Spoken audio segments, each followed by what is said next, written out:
After returning from a week-long international trip, I was pleasantly surprised when my mother-in-law, Linda, called me with an air of victory. She mentioned something about a $30,000 windfall. We had apparently saved. Confused, I tried to recall any recent instance where I had amassed such a sum.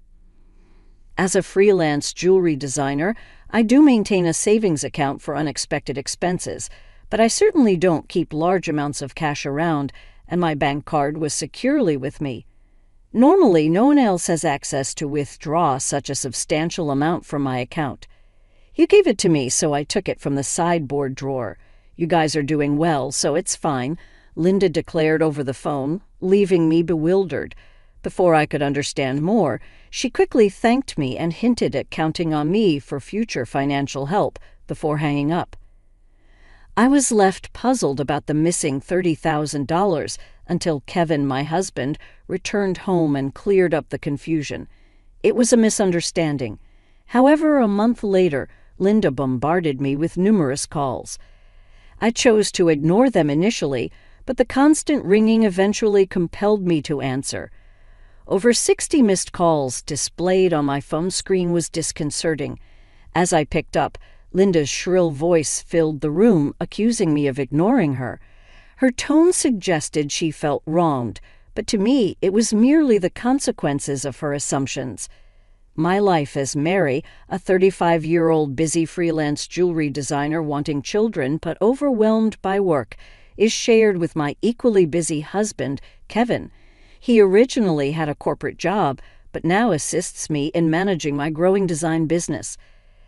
Early in our marriage, my designing gigs were sparse, and we largely depended on Kevin's steady income. Now, as my business flourishes, our roles and responsibilities have evolved, but so have our challenges, like dealing with unexpected family misunderstandings about money. As I neared the age of 33, my career as a jewelry designer had begun to flourish, necessitating better organization of my increasingly hectic schedule. Sensing the growing demands of my business, my husband Kevin, who was well placed in his company and on track for promotion, made a bold decision. He resigned from his job to partner with me, applying his skills in management to our joint venture. Together, we secured contracts with prestigious international brands, enhancing both our professional and personal lives. However, managing success came with its unique set of challenges, particularly involving Kevin's mother, Linda. Living alone in the family home, she perceived our lives through a lens of luxury and often approached us with financial requests. "You always seem to be living so lavishly. I'm jealous," she would comment. As part of my role, attending product launches and dinners with executives was routine, yet Linda saw these obligations as mere leisure. Her requests grew more personal over time. "I'm going to throw a party for my friend soon. Can you give me some money for it?" she asked on one occasion. Although it might appear that we could easily afford such expenses, maintaining our business image was costly and filled with obligations that we couldn't ignore. We weren't living in luxury. These were necessary aspects of our work. Linda, draped in envy and often sarcasm, failed to grasp the nature of our expenses. Dressed up beautifully, eating at expensive places. "I envy you," she'd say. Despite my repeated refusals, Kevin, being her son, would occasionally acquiesce to demands, reasoning that a little financial help was a small price for peace. "If giving her a little money keeps her quiet, then it's worth it," he'd argue, finding it simpler to appease her than to have our work disrupted. Yet Linda's demands only escalated. Recently, she expressed a desire for a new dress for an upcoming gathering. Just the other day, Linda came over and pestered Kevin. "Wouldn't a two-piece suit work? We've been asked to buy clothes before," she said. "There might be cheaper options, but what Linda wants is certainly not cheap," I explained. Her rebuttal was that it was a fancy party, and she couldn't be the only one dressed in old clothes. Furthermore, she insisted on a matching bag, leaving us exasperated.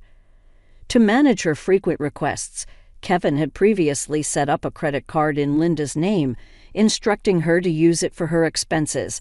Initially, she overspent significantly and was cautioned by Kevin. Although he asked her to inform us before making significant purchases, she continued her extravagant spending. This pattern of financial demands has left both Kevin and me at our wits' end, trying to balance the delicate act of supporting family while maintaining the integrity and sustainability of our business. I discovered an exquisite ring and couldn't resist purchasing it. Though I regret not informing you beforehand, unfortunately, the bill was exorbitant. If spending is going to be this unrestrained, perhaps it's best to return the card. We simply cannot cover these costs. The credit card was in Linda's name, but Kevin was the one managing and paying the bills. Linda seemed to misunderstand the purpose of the credit card, treating it as if it were an unlimited resource. She didn't grasp that every purchase made would eventually need to be paid for, and since the money wasn't coming directly from her own pocket, she continued to use it freely. Recognizing the need to curb her spending, Kevin decided to set a spending limit on her card. This led to Linda storming into our home one day, frustrated and complaining, "What the heck? I couldn't pay for my shopping the other day." Why? We explained that her excessive spending was straining our finances, which necessitated lowering her monthly limit. "It's still enough, right?" Kevin asked her, trying to maintain some peace. "But you two are still dressing up, going to fancy places. How is what I'm doing any different?" Linda protested, viewing our activities as purely recreational. "That's part of our job, Linda. If that's a job, then what I'm doing isn't any different. It's unfair that only you two get to have all the fun," she argued. While it's true that our work involves attending product launches and parties in luxurious venues, these are professional obligations, not leisure activities.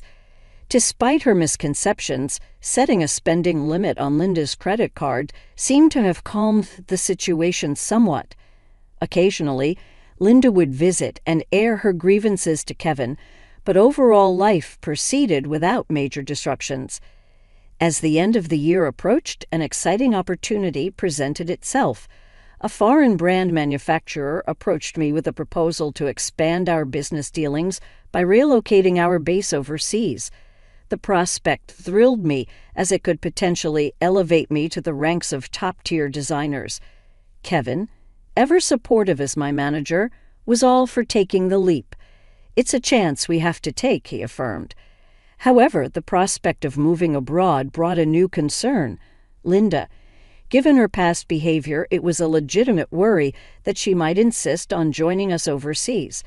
The idea of living internationally was appealing, yet the thought of dealing with Linda's demands in a new country was daunting. When we shared our plans to move overseas for work with Linda that weekend, she responded exactly as we predicted. "I want to come too," she declared, assuming our move would be an endless vacation. Kevin tried to clarify, "We're going there for work. It won't be as leisurely as you think," but Linda was skeptical. "You're trying to trick me. You plan to live even more lavishly there without me watching," she accused. "We're not moving there permanently. We'll come back after our work is done," I explained, trying to ease her concerns. Yet she retorted, "You're saying that, but you're planning to leave me behind, aren't you?" Exhausted by this repetitive argument, Kevin and I were both weary. In an attempt to compromise, Kevin suggested, "Okay, we can't take you with us, but how about we pay for a week-long trip for you instead?" Linda perked up at this. "Really? Are you sure?" "We'll cover your flight and hotel, but you'll need to manage the rest," Kevin affirmed, pleased, at least for the moment. However, the peace was short-lived. A few days later, while Kevin was preoccupied with the overseas move arrangements, Linda dropped by unexpectedly. "Hey, Mary," Kevin said, "but I want to shop over there too. Can you give me some money?" she asked. "What about the card that Kevin gave you?" I inquired, knowing she had a designated credit card for such expenses. Linda's face fell. "That's the thing.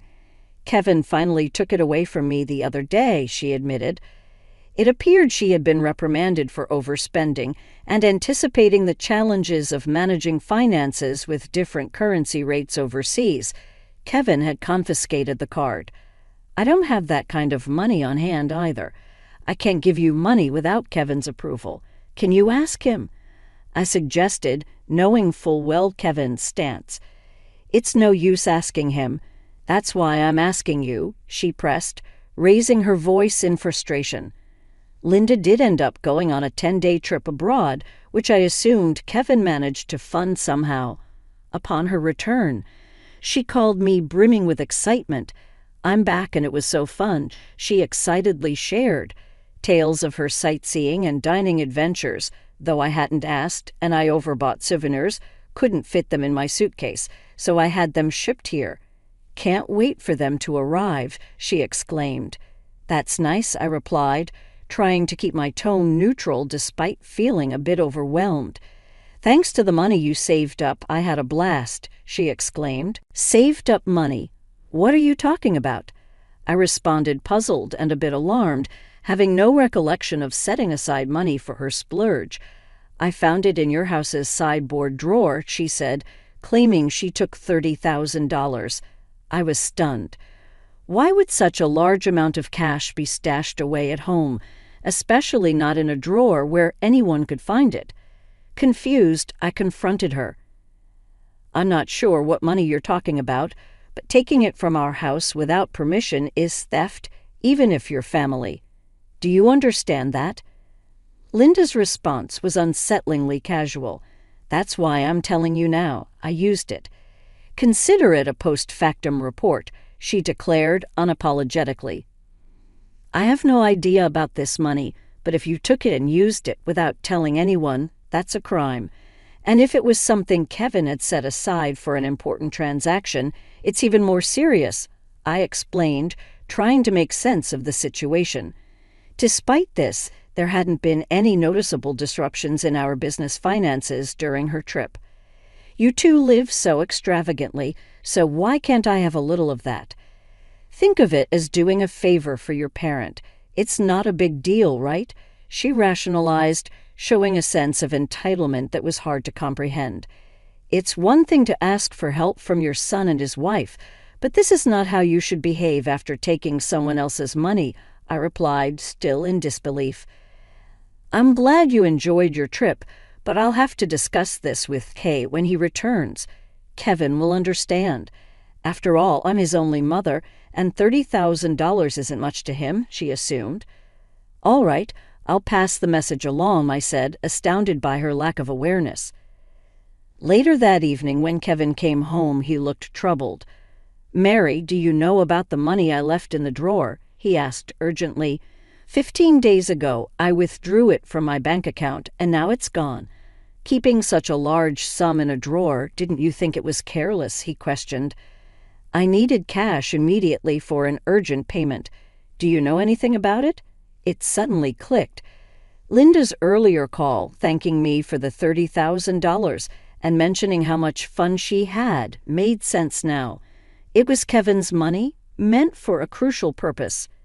Kevin, today Linda called, thanking us for the $30,000 and saying she had a blast with it. I didn't understand what she meant until now.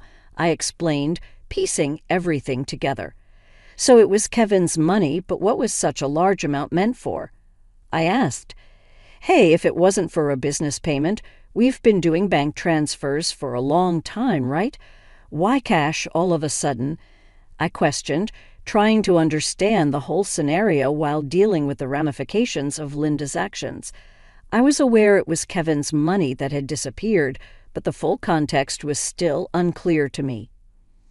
Linda, it turned out, had taken the money without informing us, and I needed to understand why. I asked Kevin, puzzled by the situation. Kevin began to unravel the backstory. After he had reduced the credit limit on Linda's card, she started secretly borrowing money from various sources, including consumer finance cards and credit cards she had opened without our knowledge. When Kevin discovered her growing debt, He took away all her cards and withdrew cash to settle her debts directly, aiming to bypass the banking system to keep our business accounts clean and maintain trust with our partners. This was also partly a farewell gesture, as we're moving abroad and won't be around to manage such issues for her, Kevin explained. I plan to handle her debts discreetly to prevent our financial records from getting complicated. A month had passed since then, and as I was busy packing for our move, Linda's frequent calls became hard to ignore. When I finally took her call, her voice was tinged with desperation. "Why aren't you answering my calls? I've called so many times," she said, almost in tears. "I'm sorry, Linda. I've been caught up with the move. What's going on?" I asked, trying to remain calm and give her a chance to explain her side. "It's not just one thing, it's everything. They're asking for payments almost every day. It's too much," Linda confessed, her voice cracking under the strain. "Have you tried contacting Kevin about this?" I inquired, hoping she had sought his help first. "He seems to be blocking my calls. I can't get through to him at all. Mary, you're my only hope now." "Please help me," she pleaded. I realized then just how complex the situation had become. Linda's financial recklessness had led her into a labyrinth of debt, and now, isolated from Kevin's assistance, she was turning to me as her last resort. As we prepared to start anew in a foreign country, the challenges of dealing with Linda's financial chaos loomed large, demanding immediate attention before we could fully focus on our new beginnings. I was taken aback by Kevin's drastic approach toward his own mother. If he had used the prepared funds to directly settle Linda's debts, this distressing situation might have been avoided. Instead, Linda was now overwhelmed with collections, letters, and relentless calls from finance companies and consumer lenders. It was a scene reminiscent of something from a dramatic film, one I had never expected to witness in real life. I'll talk to Kevin, but I can't guarantee what he'll do. A son should help his mother in trouble, right? Please ask him for me. Linda pleaded at the end of our conversation. However, with our impending business expansion overseas, our financial resources were already stretched thin, and we couldn't afford to further assist Linda, especially given that she had misused the money meant to settle her debts. When I relayed the details of the call to Kevin upon his return home, he responded with a mixture of fatigue and resignation. I had planned to sort things out before we left, but she squandered that chance herself, he said coldly.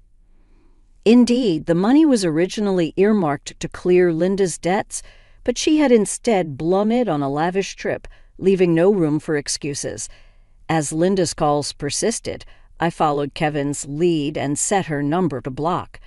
Although part of me wished to help her, she was, after all, Kevin's mother.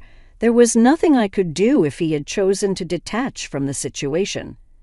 Meanwhile, the day of our move overseas was quickly approaching, and I still had a lot to pack. Amid the chaos of packing, I discovered another troubling piece of news. Linda had resorted to selling her house to manage her debts. It turned out she had concealed even more liabilities than we knew. The total amount was so substantial that even after selling her property, she couldn't cover it all. The thought of losing the family home where Kevin had grown up was profoundly upsetting. "Hey, our family home is gone. Are you okay with that?" I asked, sensing his sadness. "How can I be okay? But there's nothing we can do," Kevin replied, his voice tinged with sorrow. Losing the house where he grew up must have felt like a great loss, akin to how I felt when I lost my parents' house early in life. In the midst of these complex feelings and the heavy task of packing, we had to come to terms with the fact that some situations were beyond our control and focus on our future. As we prepared to start anew in a different country, the bittersweet reality of losing a family home struck me deeply. As I observed the situation unfolding with Kevin, unlike my past experiences, Kevin had not only lost the tangible structure where his earliest memories were formed, but also his emotional sanctuary, all while his mother, Linda, is still alive. It's an indescribable feeling, the mixture of loss and displacement, especially under such painful circumstances. The impact is profound and complex, far more than mere bricks and mortar. It's about losing a part of one's history, and the comfort of a place to return to that no longer exists. Linda, now residing in a modest apartment, faces the daily grind of managing her debts. She works part-time, a reality that is challenging given her age. Employment opportunities for the elderly are not just limited, they're often physically demanding and less rewarding. This stark new reality for her is a drastic shift from her previous life, believed to be filled with unchecked spending and financial freedom. Though sympathy naturally arises seeing her struggle, it's tempered by the knowledge that her situation is the direct result of her own financial imprudence. Life teaches us that actions have consequences, and Linda's case reaffirms the harsh truth that financial responsibility is crucial at any age. Back in our new environment, the business is thriving beyond our initial expectations. The move overseas has catapulted our brand into the international spotlight, bringing in a flurry of inquiries and offers from various corners of the globe. Every new email and call brings potential for expansion and collaboration, which is incredibly exciting, but also immensely demanding. The success is exhilarating, however, it envelops our entire lives, leaving little room for anything else. Days blend into nights as we navigate time zones and cultural nuances, striving to make the most of this golden opportunity. Despite the professional achievements, our personal lives bear the weight of our relentless schedules. The dream of expanding our family seems more like a distant vision, something we hope to circle back to when the waves of immediate demand subside. Kevin, who juggles multiple roles from logistics to client management, feels this strain acutely. As partners in both life and business, we find ourselves pondering the future and our priorities, wondering how we can align our professional goals with our personal desires. As I look out of our apartment window, taking in the view of the farscape, the neon lights blur into the night, mirroring the blur of our daily lives. It's a view filled with promise and anonymity, a stark contrast to the familiar streets we once knew. This city, vibrant and relentless, is now our home, yet it starkly contrasts with the quiet, steady life we left behind. The complexity of our new life is exciting, but also daunting, filled with endless tasks and decisions that challenge us at every turn.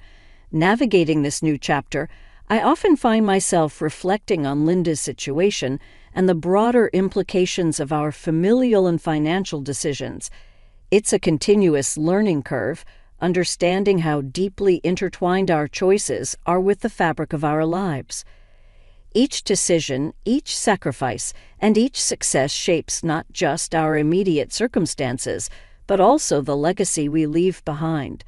As we build this new phase of our life, we remain mindful of the delicate balance between achieving success and maintaining the relationships that define who we are beyond our business achievements.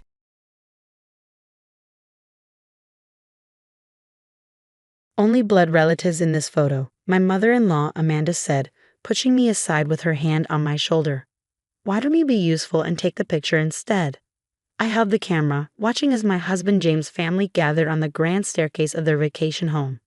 This was supposed to be a happy reunion for Amanda's 60th birthday, but once again, I felt like an outsider even after being married to James for 5 years. My name is Olivia, and I'm 32. I was used to Amanda's little ways of leaving me out, but this time felt different.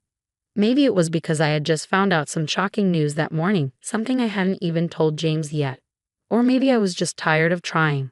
Mom, James said from the stairs, Olivia should be in the picture. She's family too. Amanda laughed, sharp and cold. Dear, these photos are for the family history book. We need to keep track of our bloodline. Olivia understands, don't you? I forced a smile, hiding how my hands were shaking. Of course, Amanda. Whatever you think is best. James looked like he wanted to argue, but I gave him a small shake of my head. Not now. We had bigger things to reveal later. As I took their picture, I thought about the DNA test results waiting in my email. I had taken the test months ago just to learn more about my family since my parents died when I was young. But the results had changed everything. Make sure you get everyone in the frame, Amanda said, fixing her blouse. And try not to shake the camera this time. Last year's pictures were blurry. They weren't blurry. I was a professional photographer, but Amanda always found a way to criticize me. Next to me, my sister-in-law Sophie rolled her eyes. She had married Amanda's nephew and knew exactly what I was going through. Perfect, I said after taking several photos. Would anyone like to check them? I'm sure they're fine, Amanda replied, already walking away. Now let's move to the garden. Blood relatives only, of course. As everyone left, James stayed behind. This is too much, he whispered, holding my hand. We should tell them now. Not yet, I said. Let's wait for dinner. It's her big night. James sighed and kissed my forehead. You're too kind to her, after everything she's done to you. I thought about all the small insults, the way she always introduced me as just James' wife, never by my name. 5 years of trying to fit into her family. The day dragged on with more blood relatives only pictures. Amanda was like a director, making sure everything was perfect. With each click of the camera, my secret felt heavier. Olivia, dear, Amanda called as we went inside for dinner. Since you're not in the photos, you must have plenty of energy left. Help in the kitchen, will you?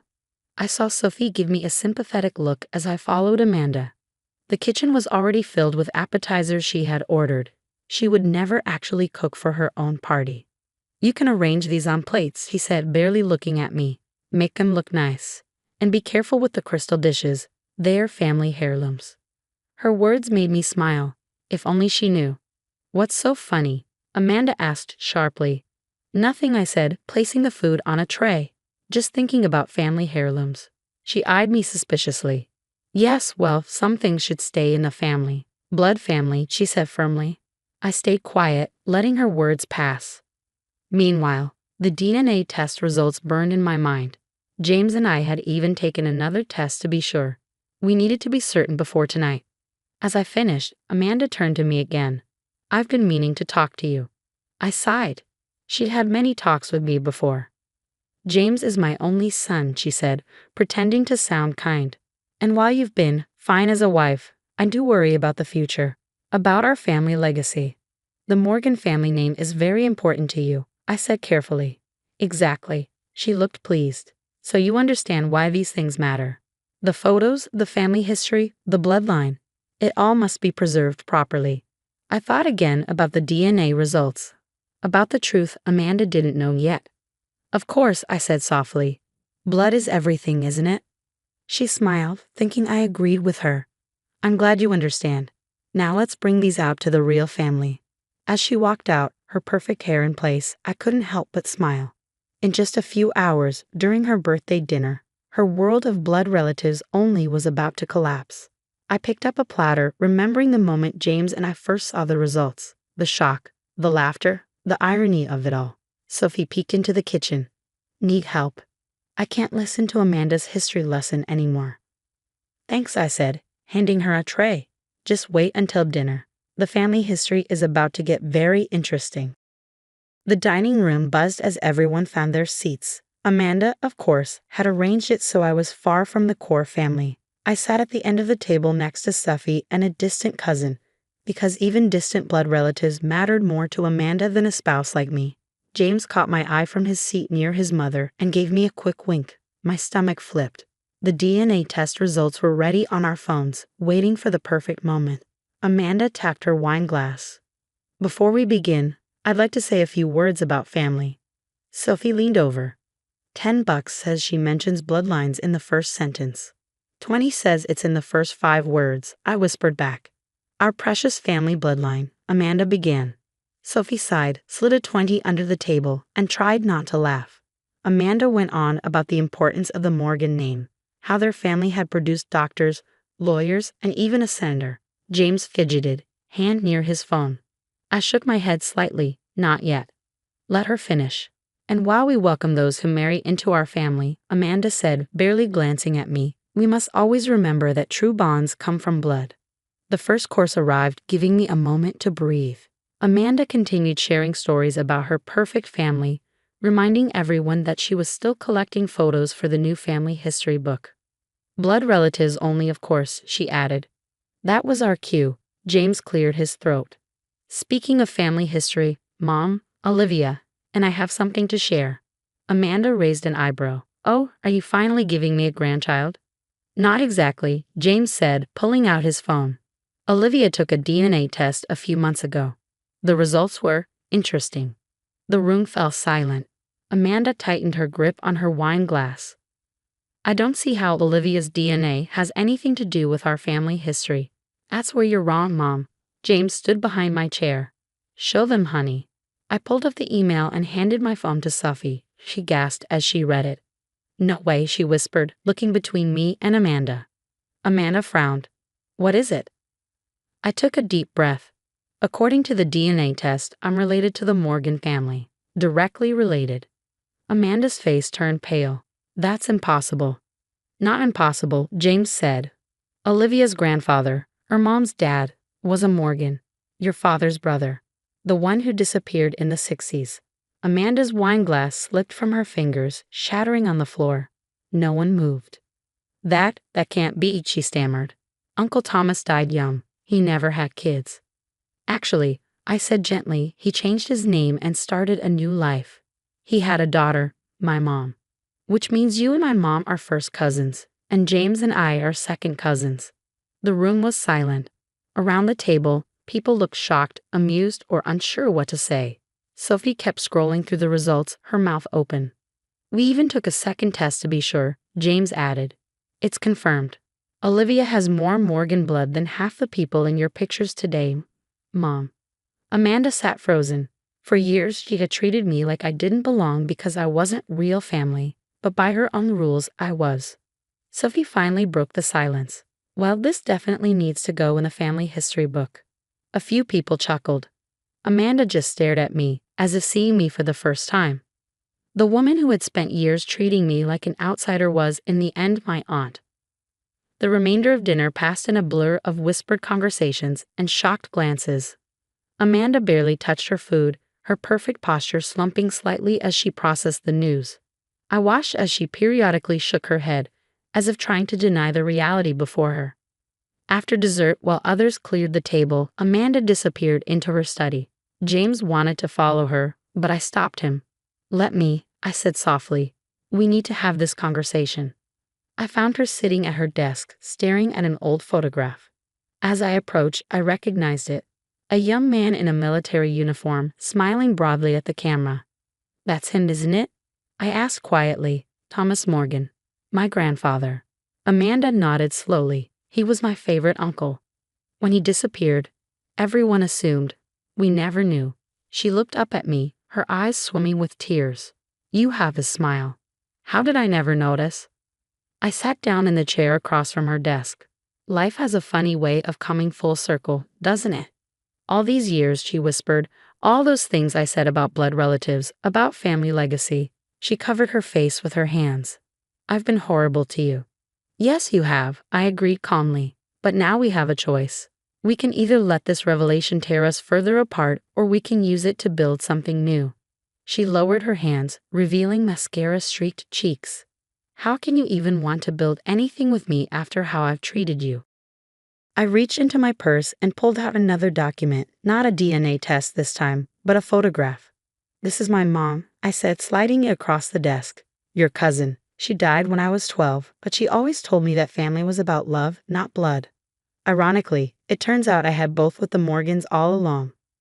Amanda picked up the photo, her hand trembling. She looks just like Aunt Sarah, she murmured. Thomas's wife. I have more photos, I offered. And stories, if you'd like to hear them. We could add them to the family history book, all of them, not just the blood relatives. A ghost of a smile crossed her face. I'd like that. She paused, then added, I have so much to make up for. Yes, you do, I agreed. But we have time. And now that we know we're family, by blood and by marriage, maybe we can start fresh. The next morning, Amanda called everyone together for another family photo. This time, she positioned me right next to her in the center of the group. Everyone in, she announced, her voice carrying a new warmth. Blood relatives, spouses, partners, every single person who makes this family whole. Sophie grinned as she set up the camera timer and rushed to join us. No blurry photos this time? Your photos were never blurry, Amanda admitted, surprising everyone. I was just being difficult. You're actually quite talented, Olivia. As the camera flashed, capturing the moment, I felt James squeeze my hand. In that fraction of a second, everything had changed. The walls of exclusion had crumbled, replaced by bridges of understanding. Later, as we helped Amanda organize photos for the family history book, she paused over a picture of James and me on our wedding day. You know, she said thoughtfully, maybe it's time to redefine what we mean by family legacy. I watched as she opened to a fresh page in the book, carefully placing the photo of my grandfather Thomas alongside pictures of his long-lost family. Below it she wrote, "Family is not just in our blood. It's in our hearts, our choices, and sometimes in the most unexpected discoveries."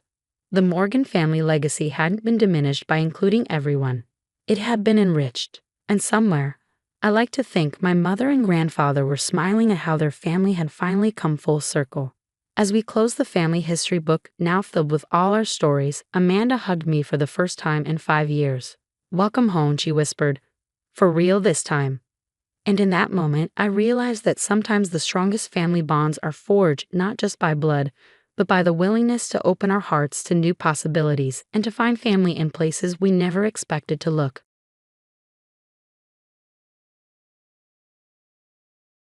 Not so generous gifts. "This isn't fair, Mom. Aunt Victoria bought Jake the new iPhone 15. Why can't you ever get us anything nice?" Emma yelled before stomping up to her room, slamming the door so hard that the pictures on the wall shook. I'm Olivia Parker, a 42-year-old mom trying to raise my kids right. But my sister-in-law, Victoria, is making it difficult. She moved in nearby 6 months ago after her third divorce, bringing fancy bags and big promises. Now, she's spoiling my kids with expensive gifts I can't compete with. I stood in the kitchen, gripping the counter. Upstairs, I heard Emma texting her aunt, probably thanking her again for the $300 shoes Victoria bought last week. Shoes that would soon be forgotten, just like all the other expensive things piling up in her closet. Then I heard Emma type something that broke my heart. "Mom's just jealous she can't give us what you do." It wasn't always like this. Emma and Jake used to understand the value of money. We weren't poor. I was a nurse, and their dad, Mark, was a teacher. We lived comfortably, but we wanted them to earn what they wanted. Then Victoria arrived. She always showed up with shopping bags saying they deserve better than just an average life.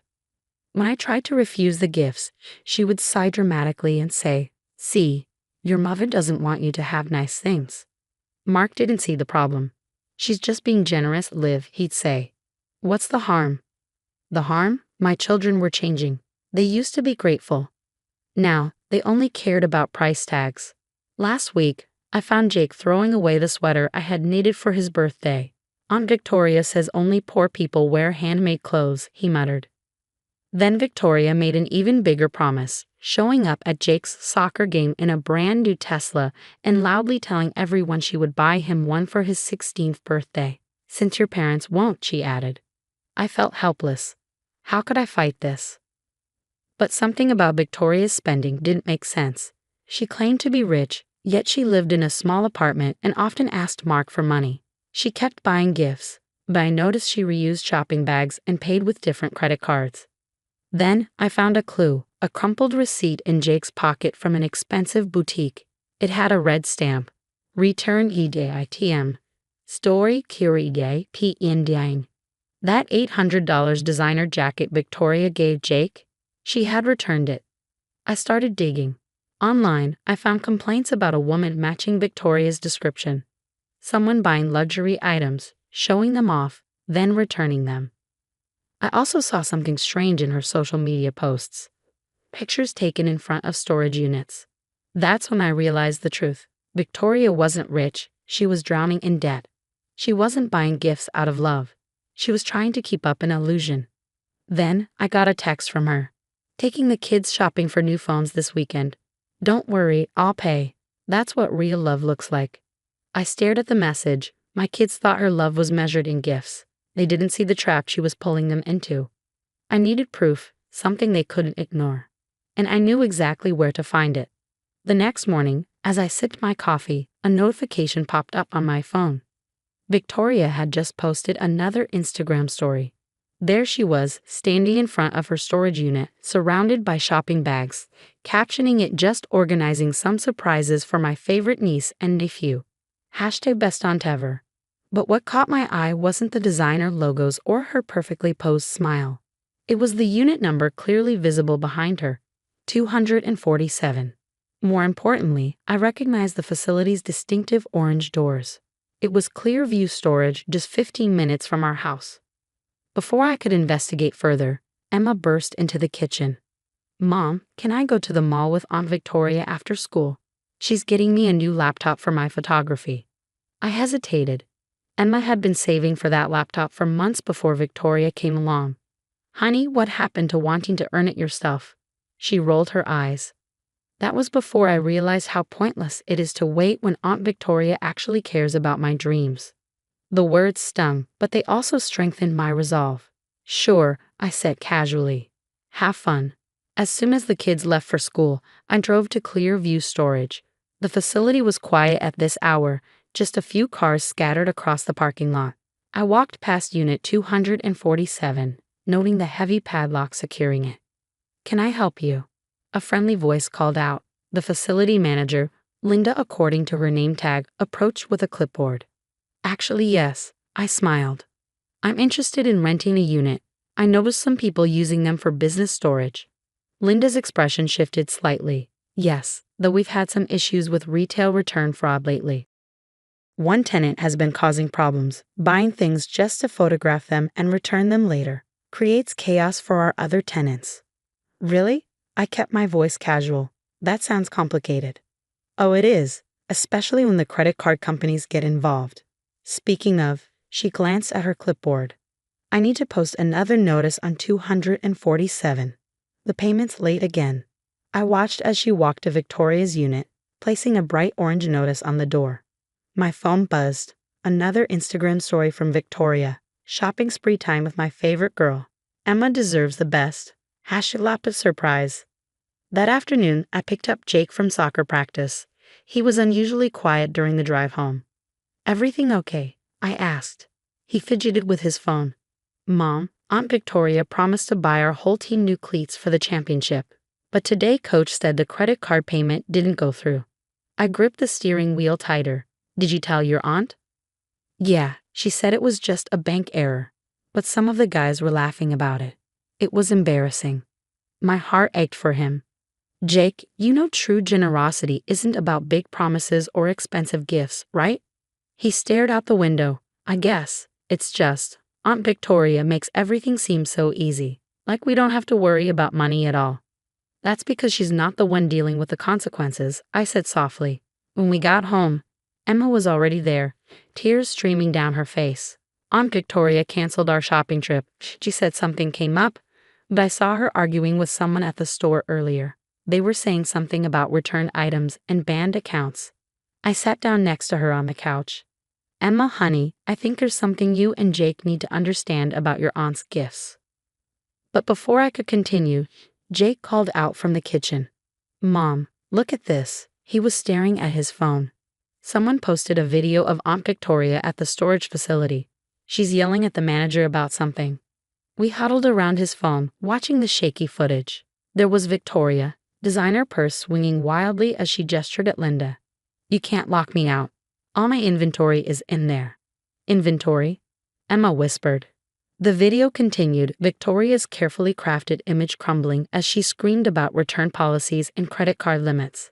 The final frame showed her attempting to block Linda from placing a unit seized notice on Unit 247.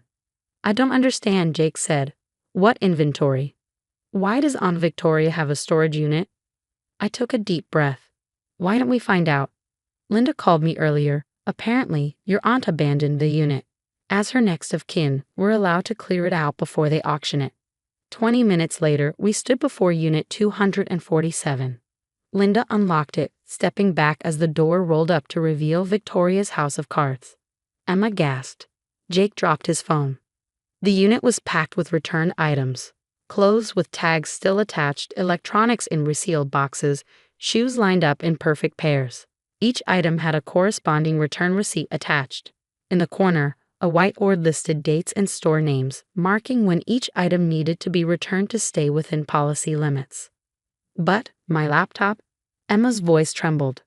I picked up a nearby shipping box. Inside was the same model Victoria had promised Emma, along with a return label already filled out for next week. And the team cleats? Jake asked. Linda pointed to a stack of shoeboxes. Let me guess, she promised these last week? Right before the credit card company finally froze her accounts. The kids were silent as they moved through the unit, recognition dawning as they found items they'd been gifted, all carefully documented for future returns. She was going to take everything back, Emma whispered. All those gifts, all those promises, they were never real. Jake picked up his new phone box, finding the return receipt already stapled to it. We were so awful to you, Mom, all because of fake presents. I pulled them both close. The gifts were real. It was the intention behind them that was fake. Your aunt wanted to look generous without actually being generous. Emma buried her face in my shoulder. I'm so sorry about what I said about the sweater. About everything. Me too, Jake added. You and Dad always taught us that we should earn the things we want. We forgot that because we got distracted by easy stuff. Linda appeared in the doorway.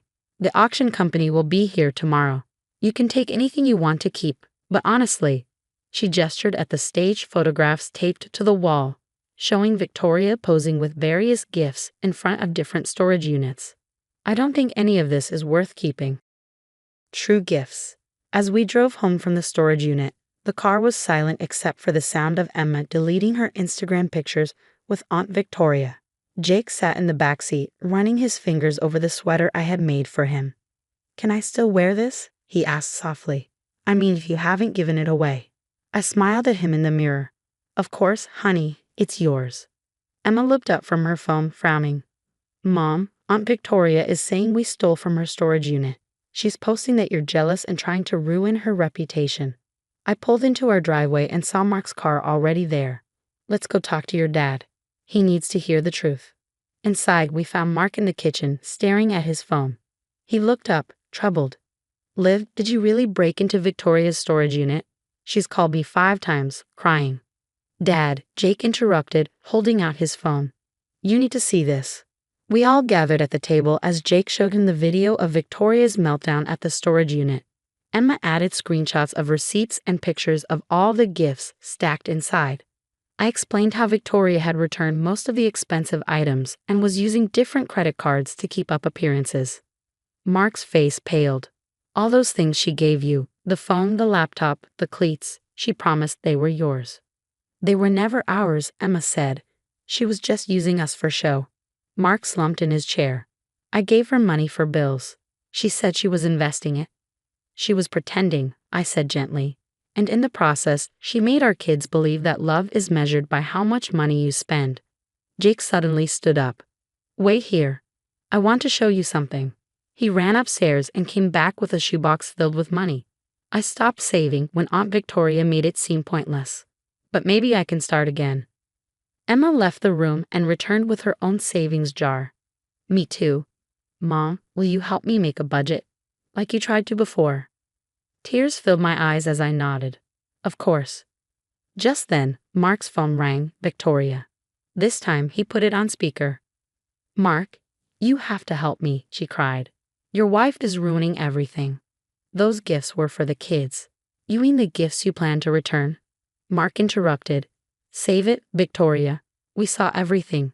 The storage unit, the receipts, the credit card scams. You didn't just lie to us. You used my kids. I was trying to give them the life they deserve, she argued. Emma stepped forward. No, Aunt Victoria, you were using us to make yourself look good. Mom and Dad were trying to teach us real values, but we didn't see it.